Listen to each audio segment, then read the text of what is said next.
Alors, moi, je m'appelle, Émilie Sarrazin. Je suis directrice d'une association qui s'appelle Réseauville et qui est, parmi les membres fondateurs de la fondation, territoriale de Loire-Atlantique. Donc, Réseauville, en a la coprésidence avec, Gilles Delarose qui s'excuse, qui ne peut pas être là, qui est d'une entreprise qui s'appelle Happy Babies. L'idée, c'est d'avoir 20 minutes de présentation de ce que c'est que la fondation et voilà, de la façon dont on est organisé et qu'est-ce qui fait un peu notre ADN et comment on s'organise. Et puis après, d'avoir un échange très libre sur les questions que vous pourriez nous poser et sur les sujets que voudriez aborder. Je précise juste qu'en fait, effectivement, comme le disait Fanny, c'est le premier webinaire qu'on fait, puisque c'est le premier appel à projet, appel à initiative qu'on fait, puisque finalement, notre fondation, elle est née officiellement début juillet. Donc, merci d'être les pionniers de cette mise à l'eau sans bouée vraiment, mais avec en tout cas beaucoup d'énergie. Nous, notre idée, en gros, elle est assez simple, c'est de se dire qu'il y a plusieurs constats, mais on fait tous les mêmes. Donc, on va essayer pas forcément partir vraiment. Enfin, j'espère qu'on fait tous les mêmes. On est face à une crise post-crise sanitaire qui est réelle, qui a vraiment mis en avant, y compris pendant les confinements, les difficultés, et les fragilités sociales et les fragilités sociétales. Et puis, on n'est pas au bout du tunnel, là, de ce qu'on en sait en tout cas. Mais on a aussi, et on a la chance d'avoir en Loire-Atlantique un réseau de petites et moyennes entreprises qui est assez dense et qui en même temps n'a pas forcément de capacité à s'organiser en fait pour accompagner et avoir de l'impact sur son territoire. Et on sait que ces sujets sont des sujets, enfin en tout cas de mettre en convergence toutes ces énergies-là sont importantes.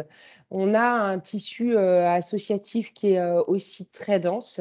Et puis, on le sait aussi, des collectivités qui de moins en moins vont pouvoir répondre à tous les besoins sociaux qui vont arriver. Donc, la convergence, elle est simple, des difficultés sociales fortes, un tissu associatif qui est réel dans notre territoire et des entreprises qui peinent à s'organiser, notamment pour répondre aux vrais besoins du territoire. Donc, notre démarche est une démarche collective qui consiste à se dire pourquoi est-ce qu'on n'essaierait pas de faire ensemble en se disant associations, entreprises et collectivités territoriales, essayons un peu de faire ensemble pour créer ce qu'on appelle une fondation territoriale. C'est un petit peu ça, l'idée.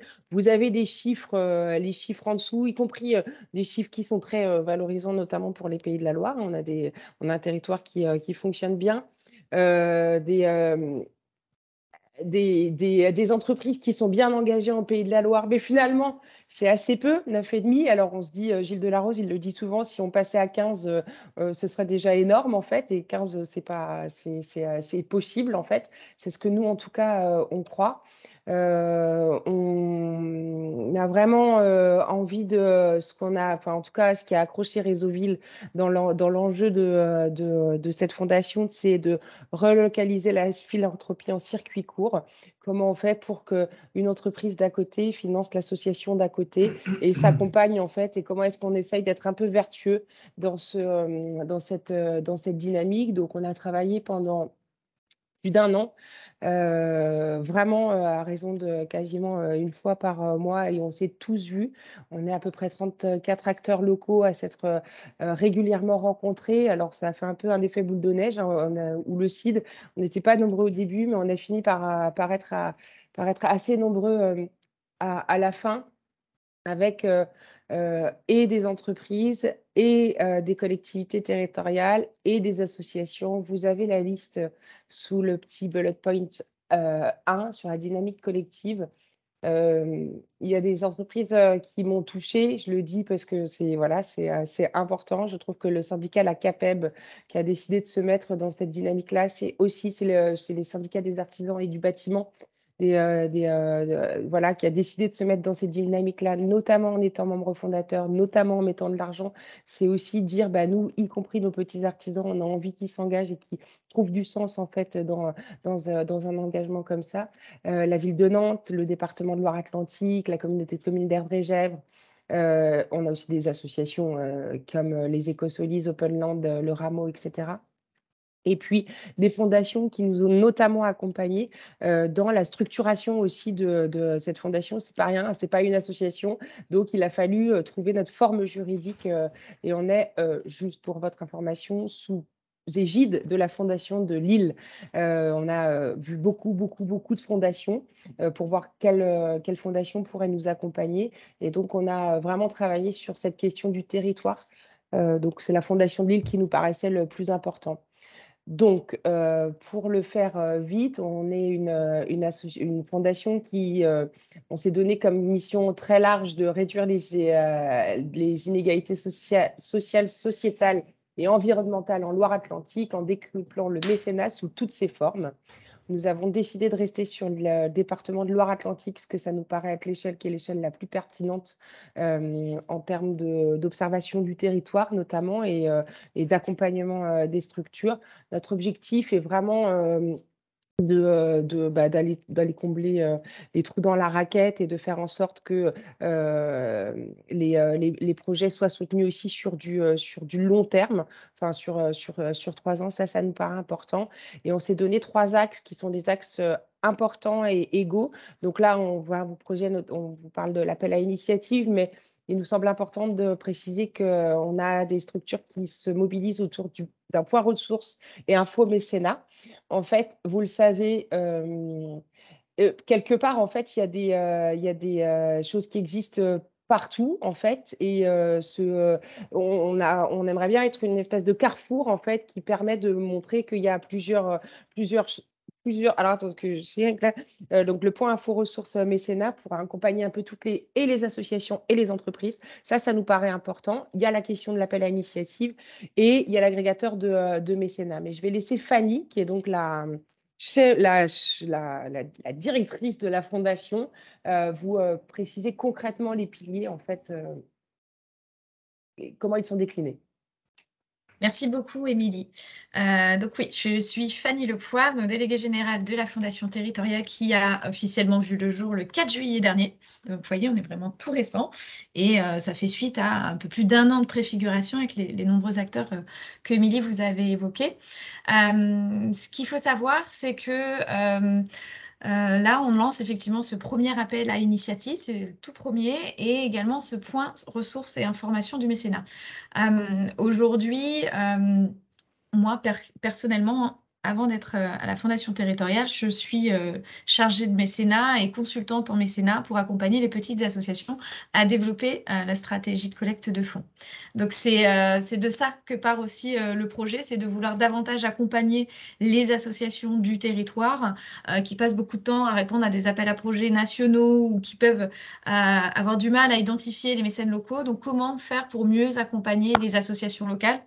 Partant du postulat qu'on a des collectivités qui accompagnent moins financièrement et des entreprises qui sont très nombreuses, mais qui elles-mêmes, en fait, savent pas comment s'y prendre, ont besoin elles-mêmes d'être sensibilisées. Et c'est pas le travail des associations qui ont bien d'autres choses à faire que d'aller sensibiliser les entreprises de mécénat. Et c'est pour ça que notre premier point d'entrée de la Fondation territoriale, c'est ce Prime 44, donc c'est le point ressources et informations du mécénat, qui est un outil vraiment très dense qu'on va développer petit à petit pour outiller à la fois les associations et les entreprises. Je vous le développe un peu plus en détail sur le slide et d'ailleurs, je vous enverrai la présentation ultérieurement. Ce qu'on a programmé, alors pour la petite précision aussi, on a une gouvernance partagée où tous les acteurs qui sont dans les acteurs de préfiguration qu'Émilie vous a présentés font partie d'une commission. Donc on a une commission dédiée pour le Prime 44 où en son sein, on va avoir à la fois des collectivités, des entreprises, des réseaux d'associations pour construire une offre qui soit vraiment en adéquation avec les besoins des associations et des entreprises. Donc pour les associations, la première chose qu'on va faire, c'est que tous les mois, on va organiser un webinaire d'information sur le mécénat. On va avoir une permanence aussi téléphonique pour proposer des rendez-vous individuels. On va aussi davantage valoriser les acteurs qui existent parce que souvent, certains ne connaissent pas peut-être le dispositif local d'accompagnement, la plateforme Essor de la CRES où on peut trouver un certain nombre d'appels à projets. Voilà, je vous cite 1 ou 2 exemples, mais voilà, l'idée, c'est aussi de valoriser tous les acteurs qui peuvent déjà exister autour de mécénat, qui peuvent avoir une réponse à apporter à votre besoin.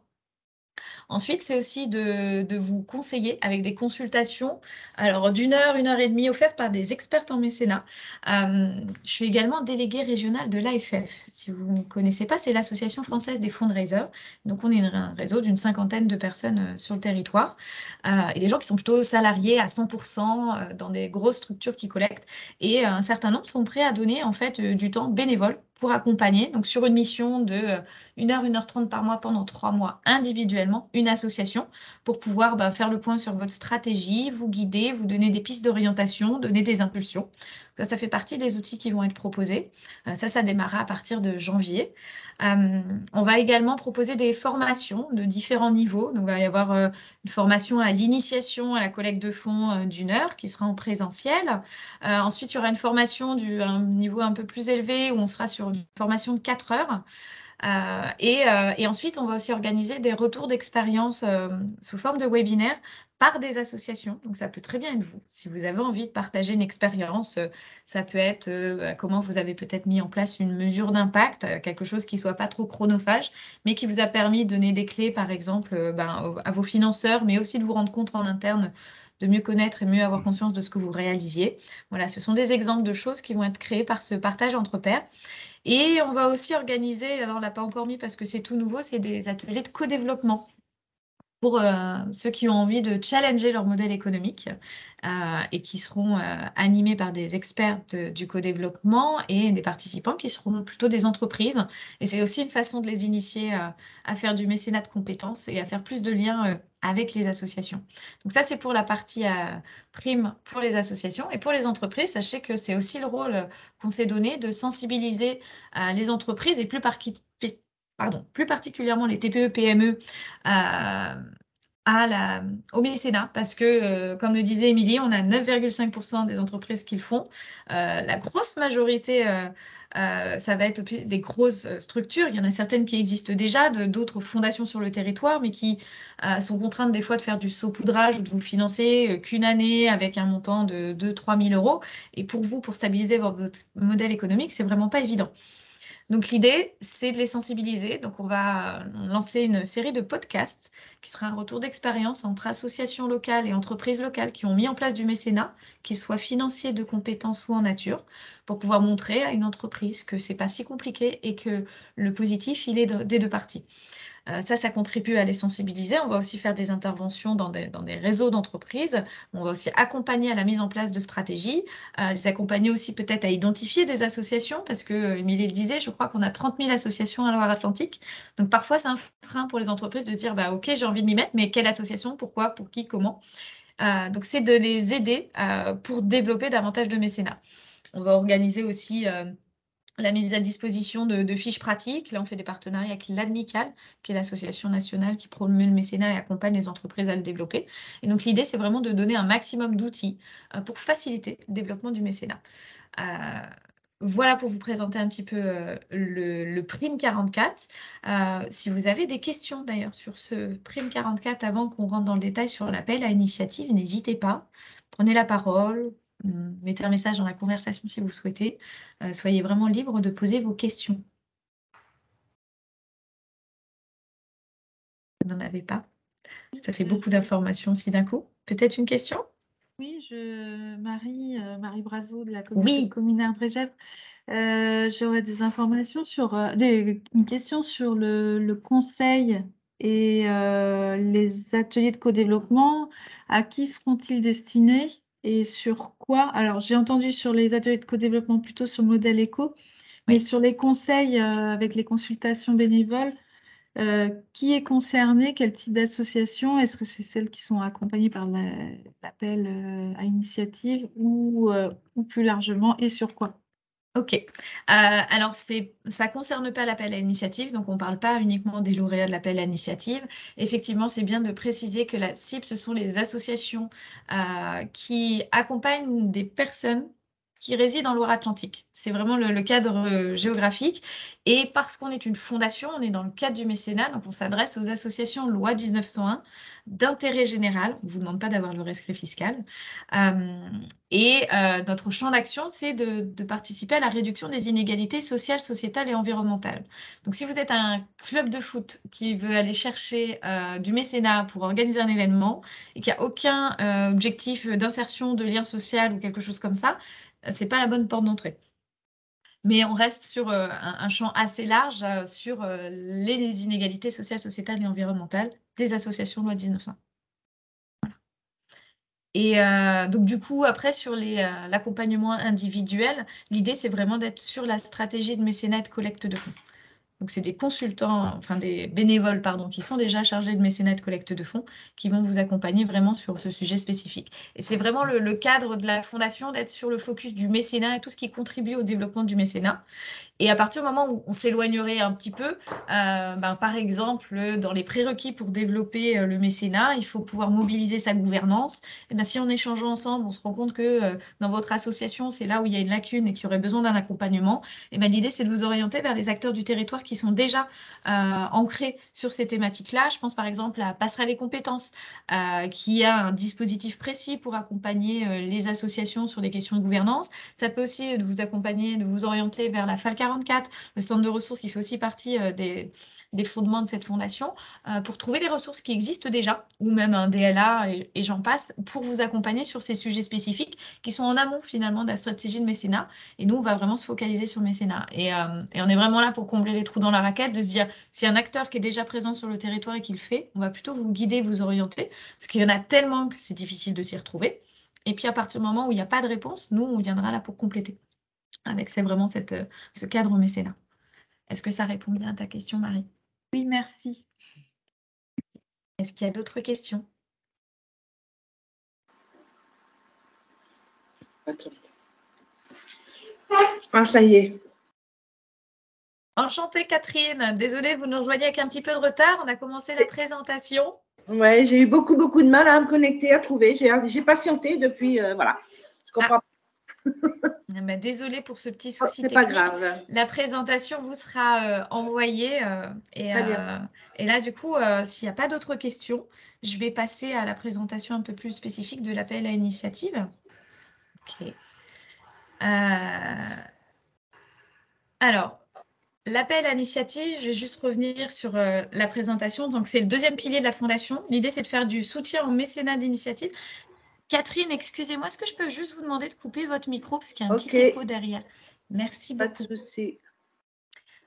Donc, l'idée, c'est de faire des appels à projets. Alors, comme on est sur la première année, on est contraint, on le fait sur une période donnée d'1 mois et demi, mais l'idée, c'est que ce soit ouvert plus largement, voire tout au fil de l'eau, toute une année, parce que on n'aime pas particulièrement ces appels à projets où il faut vraiment rentrer dans des zones, mais pour démarrer, il faut bien qu'on puisse se lancer. Donc, c'est vrai que c'est jusqu'au 31/10 pour répondre à l'appel à initiative. L'objectif, c'est d'avoir 3 qui sont toujours dans cette idée de venir combler les trous dans la raquette des territoires et d'être sur du soutien financier là où aujourd'hui c'est difficile de trouver. Donc on est sur de l'innovation sociale. L'innovation sociale, c'est pas forcément un projet nouveau, c'est vraiment venir combler un besoin mal couvert. On est ancré dans une approche systémique. Alors ça, c'est un terme, encore un gros mot aujourd'hui, et on va essayer de toujours plus facilement en parler avec des mots plus simples. Mais l'idée, c'était de se dire qu'on veut favoriser l'accompagnement des associations qui, dans leur approche, ont intégré leur écosystème, ont intégré les personnes accompagnées pour ne pas utiliser le mot de bénéficiaire, dans leur approche, dans leur réflexion, voire même au sein de leur gouvernance.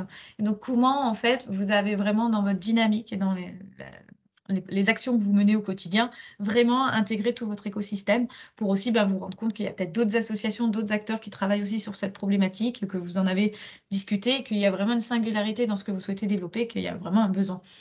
Donc ça, c'est pour l'idée de l'approche systémique. Et puis le dernier point, c'est la preuve de concept. La preuve de concept, c'est de se dire que vous soyez une association qui démarre tout juste ou une association qui existe depuis 10 ans. Il y a des projets, pour donner un terme, mais plutôt des initiatives ou des actions que vous menez où vous n'arrivez pas à passer à l'étape d'après, en fait, parce que souvent, il manque du financier pour pouvoir vous permettre justement de passer à l'étape de preuve de concept, d'avoir vraiment valorisé votre action sur le territoire et qu'elle soit reconnue. Et donc, c'est aussi à ces endroits-là qu'on veut se positionner sur cet appel à l'initiative. Donc, je suis bien consciente qu'on met déjà des cases et un cadre, mais c'était l'idée vraiment avec ces appels à l'initiative de venir combler les trous dans la raquette des financements qui existent. Et j'ai oublié de vous le dire, et je m'en excuse, dans le Prime 44, il y aura aussi un listing des mécènes locaux qui va être mis en place. Donc j'échange régulièrement avec une vingtaine aujourd'hui de fondations, fonds de dotation qui existent sur le territoire et qui soutiennent des associations du territoire. Et l'idée, c'est que vous puissiez avoir une fiche de renseignement où vous sachiez quand est-ce qu'est leur appel à initiative, sur quelle thématique, d'avoir un contact, de savoir le montant moyen, quelle est la durée d'instruction. Donc ça, c'est quelque chose qu'on a construit aussi en amont avec les fondations et avec des associations pour savoir si cette fiche avait bien les informations dont vous aviez besoin.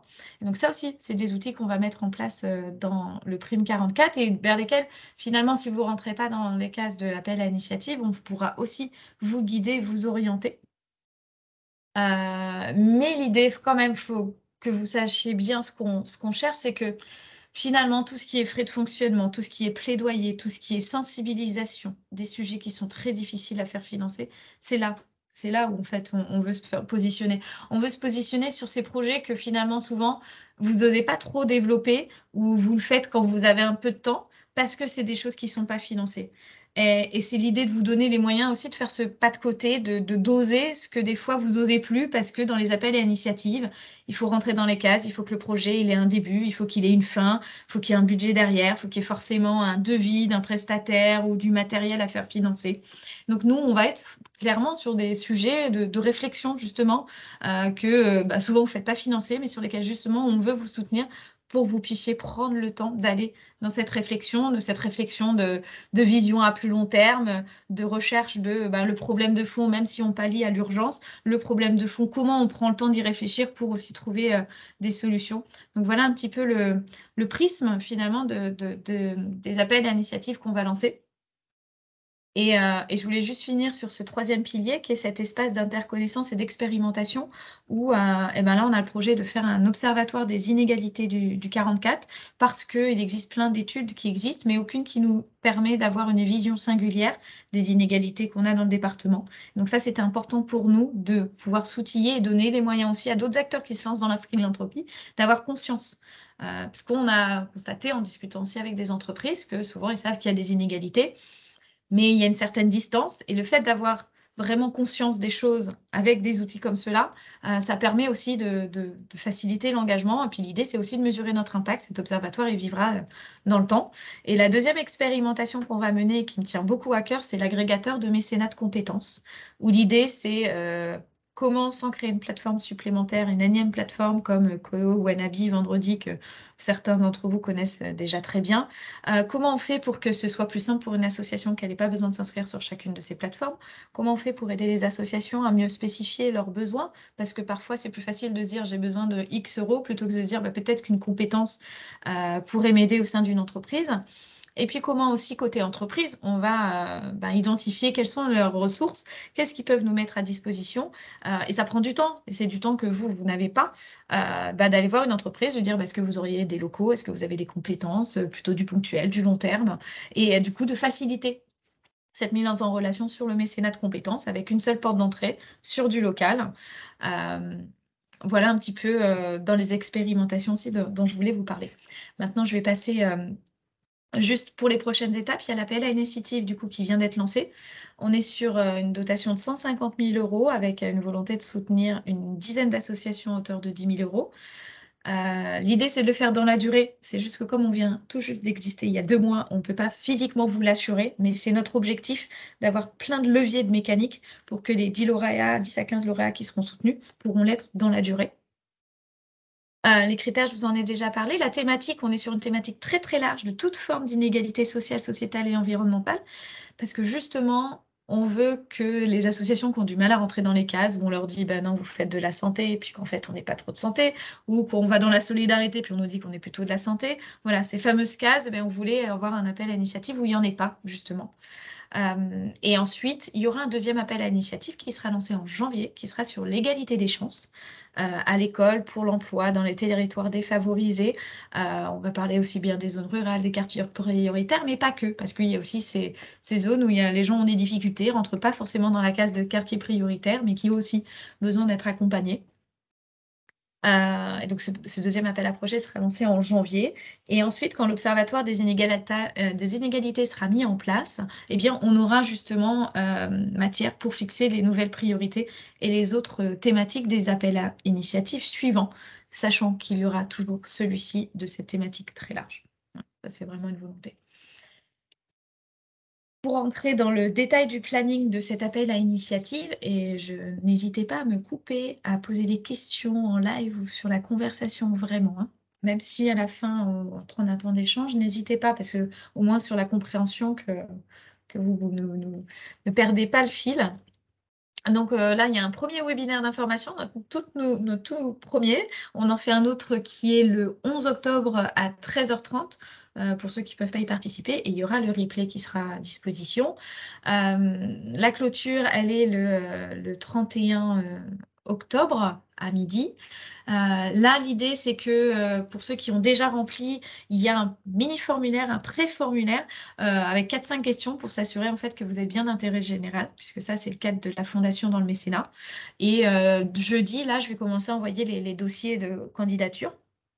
Et donc, vous aurez jusqu'au 31/10 pour y répondre. On a pris du temps avec des fondations, avec des associations pour créer ce dossier de candidature. On l'a fait tester des associations pour essayer qu'il soit le moins complexe, où il n'y a pas, voilà, par exemple, on va vous mettre cette question, 5-7 lignes, c'est bien, mais on ne va pas contraindre les mots, parce qu'on sait que parfois les associations passent beaucoup plus de temps à essayer de rentrer dans cette case des 5-7 lignes ou du nombre de mots.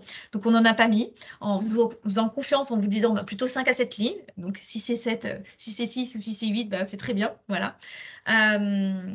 Et du coup, à l'issue de ces premiers dossiers de candidature, on va étudier que vous respectez bien en fait les critères que je vous ai cités au préalable. Et là, il y aura entre 20 et 25 dossiers qui seront retenus pour passer à l'étape d'après. L'étape d'après, c'est l'instruction. L'instruction, elle se fait par un binôme au mois de novembre qui va vous rencontrer. Donc l'idée, c'est de venir vous voir dans votre association ou là où vous travaillez ou sur le terrain, enfin où vous avez envie en fait que cette rencontre ait lieu. Ce binôme sera un expert qui a l'habitude d'instruire des dossiers. Et donc là, c'est encore les acteurs ressources du territoire. Donc vous allez retrouver des gens qui travaillent à la CRES, aux Écosolis, à la FAL 44, qui se portent volontaires en fait pour donner de leur temps et venir instruire les dossiers. Et le binôme, il sera avec aussi une autre personne qui sera une personne de l'entreprise, parce que c'est aussi l'enjeu, c'est de faire plus de liens avec les entreprises, les initier au mécénat. Donc il y aura cette rencontre. Et donc ça se fera vraiment sur les 3 dernières semaines du mois de novembre. Donc une fois que vous faites partie des 20 à 25 dossiers qui ont passé la première étape, on vous contactera, puis vous déciderez de quel créneau vous arrange le plus. Et à l'issue de cette instruction, il y aura un jury qui sera au mois de décembre. Et donc là, il y aura un jury de 5 personnes maximum. Et il y aura une dizaine de projets qui seront retenus pour être soutenus. Et lors de ce jury, l'idée, c'est que vous puissiez pitcher en fait devant ce jury. Si vous avez besoin d'être accompagné pour vous aider au pitch, ça sera un vrai plaisir de vous accompagner. L'idée, c'est pas de vous mettre en difficulté, mais toujours vous donner les moyens de pouvoir présenter votre projet, l'expliquer, répondre aux questions et vraiment bien faire comprendre les enjeux que vous portez. Et à l'issue, en fait, il y aura un accompagnement extra-financier en plus des 10 000 euros, des 10 à 15 000 euros. L'accompagnement extra-financier, c'est Passerelle les compétences qui va offrir un accompagnement. Donc, certains connaissent peut-être déjà, mais Passerelle les compétences, c'est une association qui accompagne sur des problématiques de transition que vous êtes en train de vivre, qui peuvent être, tout à l'heure on parlait de la gouvernance, mais pas que, ça peut être sur des problématiques, des réflexions à mener sur votre site internet, ça peut être, c'est très large, je ne peux pas tout vous citer, mais voilà, une problématique de transition que vous êtes en train de vivre et sur lequel vous avez besoin d'un accompagnement d'experts. Il y aura un accompagnement qui sera offert par Passerelle les compétences. Et il y aura aussi un coaching collectif, donc c'est le cabinet Osmose Consultant, c'est un couple qui va vous accompagner pendant 6 mois avec une rencontre par mois d'une demi-journée. Et l'idée, c'est de vous aider parce que c'est pas toujours évident quand on est porteur de projet ou dirigeant d'une association de prendre du recul, de savoir prioriser et d'avoir finalement un peu des pairs, des gens avec qui pouvoir parler de certains sujets qui sont pas évidents quand on dirige une structure ou qu'on porte un projet. Donc l'idée, c'est de pouvoir se dire que c'est pas que de l'argent qu'on va vous donner, mais on va essayer aussi de vous accompagner plus largement pour que en fait ce soutien il soit vraiment plein et efficace dans votre projet. Voilà. Ensuite, je voulais vous partager directement vos rendez-vous sur la page du site internet. Donc, le site internet, pareil, a été lancé la semaine dernière. Il est tout nouveau, il reste perfectible, mais au moins l'essentiel des informations normalement dont vous avez besoin, ils sont présentes. Normalement, vous voyez la page. Est-ce que vous voyez bien la page? Oui. Catherine, je vois que vous levez la main. Vous avez une question? N'hésitez pas à prendre la parole. Il faut juste réactiver votre micro, s'il vous plaît. Ouais, quelque chose qui m'interpelle un peu, c'est le fait d'être intérêt général. Il faut être reconnu intérêt général. Non, reconnu, ça voudrait dire que vous ayez le rescrit fiscal. Donc ça, on ne vous le D'accord. demande pas, mais on veut que vous D'accord. soyez d'intérêt général parce qu'une fondation soutient des associations loi 1901 d'intérêt général pour rentrer dans le cadre du mécénat, dans la loi du mécénat. Est-ce Et qu'il y donc, a un dossier, quelque chose qui prouve cet intérêt général ou c'est l'ensemble de la... non, en fait, c'est plutôt des critères que vous devez respecter qui sont de ne pas agir au profit d'un cercle restreint, de ne pas payer d'impôts, de vous différencier d'une offre de marché et d'avoir une gestion désintéressée. Ça, c'est 3 critères cumulatifs. Et puis, il faut avoir le statut. Et en fait, c'est pour ça qu'on a fait un mini formulaire avant de vous donner accès au dossier de candidature où justement, on vous pose ces 4-5 questions pour nous assurer que vous êtes d'intérêt général. Et après, en fait, on vous demandera juste de faire un document, une déclaration sur l'honneur que vous êtes d'intérêt général, mais on va surtout pas aller jusqu'à vous demander le rescrit fiscal, c'est un autre sujet et on rentrera pas là-dedans. Voilà. Très bien. Merci beaucoup. Avec plaisir, Catherine. Donc du coup, pour vous apporter plus de précision, là je vais finalement reprendre les éléments qui sont sur la page de l'appel à l'initiative. Je ne sais pas si vous avez tous eu le temps de le découvrir. Peut-être ce qui est intéressant de vous préciser, c'est que voilà, votre projet peut avoir déjà débuté. Ça, c'est pas une contrainte du tout. Il n'a pas besoin d'avoir une date prévue de fin ou autre. Le soutien, il est structurel, donc les frais de fonctionnement, les frais de ressources humaines s'intégrer. Ça peut être un projet où il n'y a que des RH, il n'y a que du fonctionnement. C'est pas vraiment un critère d'exclusion du tout, au contraire. Voilà, vous pouvez exister depuis moins de 2 ans aussi, être plus ancienne. Ce qu'on demande juste, c'est que vous puissiez avoir projeté de déposer vos dossiers d'ici janvier prochain, si vous candidatez à cet appel à projet. Voilà, que dire de plus que je ne vous aurais pas encore dit. Dans notre démarche, on est aussi sur la transition écologique et on veut essayer de vous accompagner pour intégrer toujours plus la transition écologique, même si vous n'avez rien à voir avec une association autour de ces thématiques. Et du coup, l'idée, c'est aussi de valoriser les acteurs qui sont déjà présents sur le territoire, qui ont des outils pour vous accompagner, peut-être juste à avoir plus le réflexe ou de vous poser plus de questions sur ce domaine-là. Comment, dans votre quotidien, peut-être, il y a des petites choses en plus que vous pourriez faire. Et l'idée, c'est peut-être d'essayer de vous aider à mettre en mouvement des choses, mais il n'y a pas d'obligation ou autre. Donc, on vous présentera en fait différents outils. Ça peut être de faire une fresque du climat ou de faire un diagnostic en ligne avec des outils qui existent, juste pour peut-être essayer de mettre en mouvement des petites choses en plus s'il y a. Voilà. Voilà, et je pense les critères, je vous en ai parlé, des différentes étapes également, le type de soutien, voilà, mais je crois que je vous ai déjà tout dit finalement. Donc n'hésitez pas, si vous avez des questions, c'est le moment. La parole est à vous.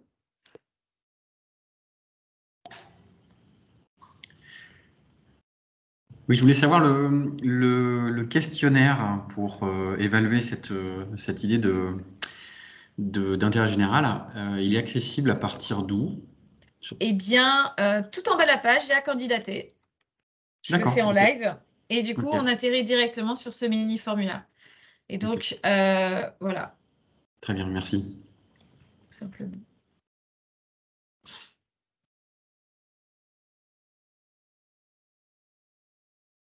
Et n'hésitez pas, c'est le moment de poser vos questions. S'il y a des choses qui n'ont pas été claires, mais vraiment, Ouais. il n'y a pas de mauvaises questions. Oui, Marie? Oui, Marie d'Erdre-et-Gève, j'ai une question sur. Vous êtes enfin, c'est un gros réseau d'acteurs. Je voulais savoir dans quelle mesure on mobilise autour de nous des associations où on sait déjà qu'il y a déjà, parce que ça fait un moment, enfin ça fait 1 an que ce programme se prépare. Est-ce que les assos doivent être au courant déjà? Enfin, moi je me questionne est-ce que je mobilise, enfin, je pense à une association sur le sujet, mais parce que les délais au final sont courts quand même pour elles, qui ne sont pas forcément préparées. Voilà, je sais que ma question peut être enfin, gênante ou pas, mais je m'interroge quand même à savoir si Ça, si c'est je une, pousse une asso à y aller, sachant que ça va lui coûter beaucoup d'énergie.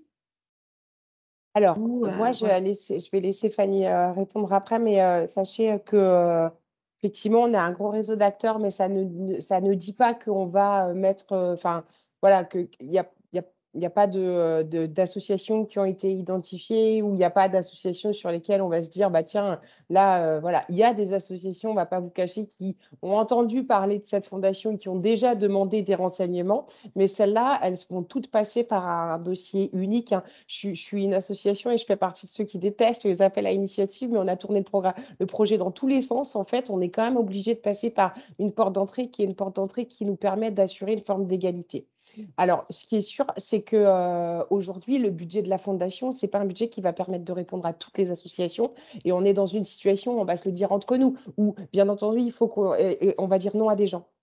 Mais par contre, ce qui est garanti, et là c'est vraiment garanti, c'est qu'il n'y a pas de certitude de à qui on va dire non. Et j'ai conscience que si en revanche, si vous identifiez une association, je pense que ça c'est intéressant parce que ça permet voilà, de l'accompagner, de lui dire bah, là il y a quelque chose qui est à dire, mais on ne peut pas vous garantir qu'en face on va répondre oui. Je ne sais pas si j'ai répondu à votre question. Ce qui est sûr, c'est qu'en tout cas pour ma part, à Réseauville, on travaille notamment dans les quartiers de Nantes. Je pense que je vais aller identifier quelques assos en disant ah bah tiens il y a ça, ce qui veut pas dire que ils seront prioritaires ou pas ou je sais pas quoi en fait. Voilà. Je pense qu'il faut que tout le monde ait sa chance. Je sais pas combien on va avoir de candidatures. Les délais sont assez courts en fait. Et en fait, ce que dit Fanny aussi, c'est qu'il y aura cette question de la. En fait, on aimerait pouvoir répondre à tout le monde et on ne pourra pas, on le sait bien, mais on pourra aussi accompagner derrière en fait. C'est-à-dire qu'on laissera personne trop au milieu du chemin. Mais ce qui est garanti, là aujourd'hui, c'est que aucune association va être mise en avant plus qu'une autre. Et juste pour compléter, est-ce que c'est un appel à projet qu'on peut envisager pour l'année dans 1 an? Et donc l'association est au courant, voit comment ça se passe et peut se préparer pour l'année prochaine ou vous ne savez pas trop encore? Cet appel à initiative sur toute forme d'inégalité, elle sera justement renouvelée tous les ans. Donc oui, Ok, la structure peut tout à fait s'y très préparer. bien.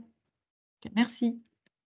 Et à terme, on aimerait que ce soit un appel à projet qui soit ouvert tout au long de l'année, où on ait peut-être 4 commissions dans l'année, mais que du coup, qu'il n'y ait pas un créneau de 1 mois et demi, 2 mois restreint dans l'année, où on puisse répondre. Donc oui, j'ai beaucoup envie d'aller vers ça, mais pour démarrer, effectivement, il fallait qu'on mette quelques cadres. Il y a 2 questions, Khadija et Audrey, je crois. Alors, merci Émilie et Fanny pour cette présentation. J'ai une question de clarification sur les 2 appels à l'initiative. Est-ce qu'elles peuvent être reformulées dans leur définition, en tout cas dans leur cible, parce que je ne suis pas sûre d'avoir tout bien compris. Et qu'est-ce qu'on entend par inégalité? Est-ce qu'il y a des critères factuels sur ces éléments d'inégalité qui donnent l'éligibilité au premier appel à initiative ou pas, ou ça fait partie de la philosophie qui sera appréciable de la mission sociale de l'association? Vas-y, Émilie. Là-dessus, on n'a pas une critérisation sur les inégalités parce que si on commençait à avoir une critérisation sur les inégalités, on tomberait dans une espèce de boîte un peu complexe. Ce qui est sûr, c'est qu'on se fait, nous, accompagner par l'Observatoire des inégalités de Louis Morin, et aussi avec Hervé Guéry du Compas, en fait, pour vraiment mesurer et chiffrer un certain nombre de sujets d'inégalité. Si demain, il y a une structure qui nous dit ici, on a pointé un sujet fort d'inégalité et que cette structure nous le démontre, enfin nous explique, voilà, parce que c'est pas figé les inégalités, en fait, ça avance, en fait, et on le sait très bien parce que les inégalités, c'est tellement dû à l'extérieur que donc en fait, on n'a rien de figé sur cette question-là et précisément, on veut se faire accompagner et aussi on veut mettre à terme ce fameux observatoire des inégalités en Loire-Atlantique pour pouvoir avoir une vision qui est une vision sincère et honnête de ce sujet, en fait, à terme. Et quand on dit inégalité sociale, sociétale et environnementale, on parle aussi des inégalités territoriales, par exemple. Donc, il y a tout un tas de choses, en fait, on n'est pas figé du tout. Par contre, c'est quand même le cœur de la fondation et le cœur aussi des associations qui postuleront, je le suppose, en fait. Mais il n'y a pas de critères d'inégalité. Voilà. À terme, on imagine peut-être des appels à initiative sur les inégalités entre les hommes et les femmes, etc., etc. Ça, ce sera un autre sujet. Mais quand on parle des inégalités en général, on s'arrime à l'Observatoire des inégalités. On a la perspective de monter cet observatoire local et on fera confiance aux structures associatives ou aux porteurs de projets. Est-ce que tu as besoin d'un complément, Khadija, ou est-ce que ça répond bien à ta question? Audrey?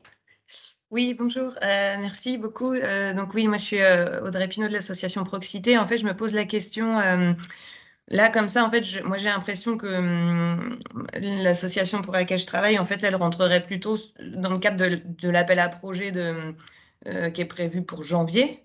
Mais du coup, en fait, je sais pas trop. Est-ce que quand même je réponds à celui-ci qui est pour octobre? Est-ce que j'attends celui de janvier? Enfin, je sais pas trop comment me positionner en fait par rapport à ça.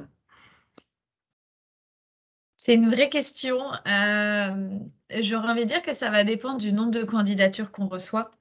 Parce qu'effectivement, si on reçoit énormément de candidatures et qu'on veut essayer d'avoir le moins de déceptions possible, ceux qui rentrent dans les cases de l'appel à projet de janvier, on va plutôt les orienter vers celui-ci.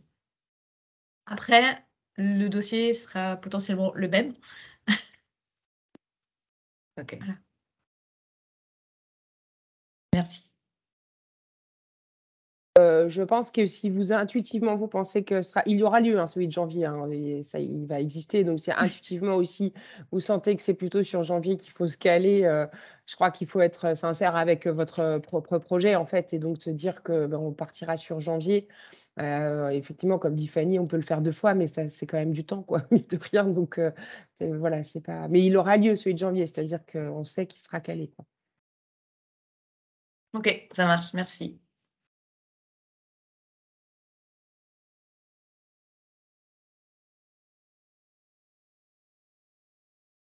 Il y a d'autres questions? N'hésitez pas, même si c'est des questions pour votre association personnellement, parce que je suis sûre que ce sera toujours utile aux autres associations d'avoir aussi ces réponses.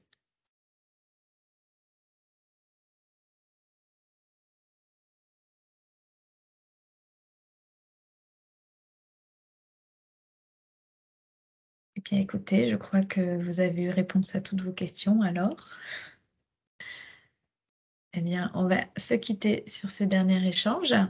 Je vous remercie beaucoup pour votre temps. Hâte de découvrir vos projets. Et n'hésitez pas aussi par email à nous contacter si vous avez des questions. Vous inscrire à la newsletter en bas du site internet pour recevoir les actualités, même si vous voulez aussi participer, par exemple, aux échanges qu'on peut avoir sur l'Observatoire des inégalités. C'est mardi prochain matin à la Manufacture où en fait on va co-construire justement cette réflexion autour de l'Observatoire des inégalités. Donc, si vous avez envie d'y participer, vous êtes les bienvenus. Sur ce, je vous souhaite une bonne journée. Merci beaucoup à vous aussi. Merci beaucoup, au revoir. Merci. Au revoir. Au revoir.